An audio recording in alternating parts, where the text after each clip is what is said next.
జై భీమ్.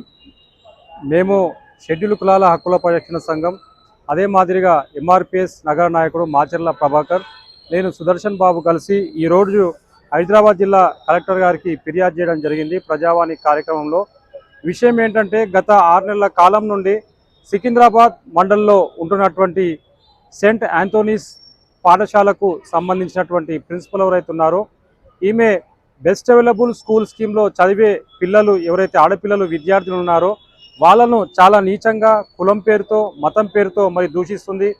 ఎవరైతే ఆడపిల్లలు కుంకుమ బొట్లు పూలు పెట్టుకొని వస్తారో గాజులు పెట్టుకొని వస్తారో వాటిని తీయించేస్తుంది. మీరు దయ్యాలాగా తయారవుస్తారేంటి అని వాళ్ళ మీద అరుస్తుంది. ఇంకోసారి పెట్టుకొస్తే స్కూల్ నుండి ఎలగొడతారని చెప్పి వాళ్ళని బెదిరిస్తుంది.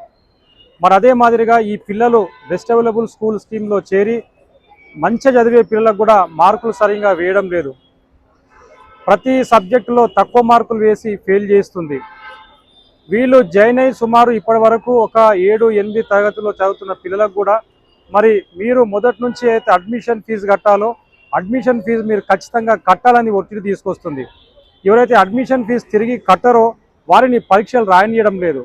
ఈ బెస్ట్ అవైలబుల్ స్కూల్ స్కీమ్లో చదివే పిల్లలకు అడ్మిషన్ ఫీజులు లాంటివి ఏమీ ఉండవు. దీంట్లో చదివే పిల్లలకు ఉచితంగా పుస్తకాలు ఇవ్వాలి, ఉచితంగా బ్యాజెస్ ఇవ్వాలి, ఉచితంగా డైరీ ఇవ్వాలి. ఈ డైరీ విషయంలో మరి అదే మాదిరిగా ఐడి కార్డు విషయంలో 1000 రూపాయలు తీసుకుంటున్నారు. కానీ ఇంతవరకు కూడా డైరీ ఇవ్వలేదు, మరి ఐడి కార్డు ఇవ్వలేదు. ఎవరైనా పేరెంట్స్ ప్రశ్నిస్తే వారి పిల్లలను పేరెంట్స్ పోయిన తర్వాత కొడుతున్నారు.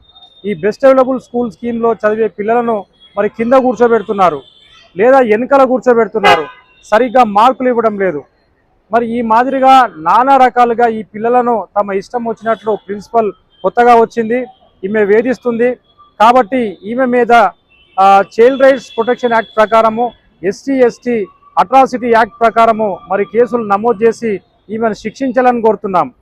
ఎవరికైతే పిల్లలకు హెల్త్ బాగుండదో, హెల్త్ కారణంగా లీవ్ లెటర్ ఇచ్చినప్పటికీ కూడా వాళ్ళు తిరిగి జాయిన్ అయిన తర్వాత వాళ్ళని తీవ్రంగా వేధిస్తూ కొట్టడం చేస్తుంది. వాళ్ళను పరీక్షలు రాయనీయడం లేదు. మళ్ళీ చైల్డ్ రైట్స్ ప్రొటెక్షన్ యాక్ట్ ప్రకారము ఈ మాదిరిగా ప్రవర్తించడం అనేది తీవ్ర నేరంగా పరిగణిస్తుంది. మేము ఈరోజు కలెక్టర్ గారికి ఫిర్యాదు చేయడం జరిగింది. మరి వీలైనంత ఈ స్కూల్ యాజమాన్యం పైన, ప్రిన్సిపల్ పైన కఠినమైన చర్యలు తీసుకోవాలని మేము సంఘాల తరఫున డిమాండ్ చేస్తున్నాము. లేకపోతే ఆ స్కూల్ వద్ద మేము ధర్నా నిర్వహిస్తామని కూడా హెచ్చరిస్తున్నాం. కాబట్టి పిల్లల క్షేమం దృష్ట్యా తల్లిదండ్రులను ఆవేదనకు గురి కాకుండా మరి తెలంగాణ రాష్ట్ర ప్రభుత్వం, హైదరాబాద్ జిల్లా కలెక్టర్ గారు సత్వరమే స్పందించి చర్యలు తీసుకోవాలని మేము విజ్ఞప్తి చేస్తున్నాం. జై భీమ్, జై భారత్.